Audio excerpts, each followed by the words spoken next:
I know I've said it before, but I'll say it again. Fish is the ultimate fast food. And when I say fast food, I'm not talking about the stuff you pick up at the drive-thru. I'm talking about foods that cook really fast. So let me share with you a fresh tasting skillet dish I think you'll love.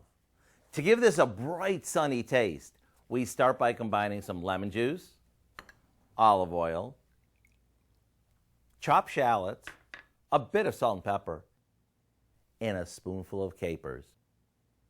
And if you're not familiar with capers, they're actually little flower buds. When they're picked, they're extremely bitter, but when pickled, they mellow and add just the right amount of wow to practically any dish.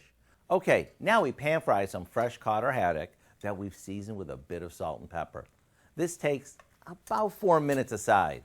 Once the fish flakes easily, we spoon the lemon mixture over it, along with some chopped chives. There you go, a protein-packed main dish that's on the table in less than 15 minutes. And as for the taste, the sauce adds a breath of sunshine thanks to the combination of the lemon juice and the capers.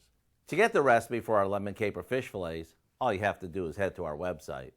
If only all meals could be this simple. I'm Howard with Kelly in the Mr. Food Test Kitchen, where today we found a super fast way for you to say, ooh, it's so good. Codalicious.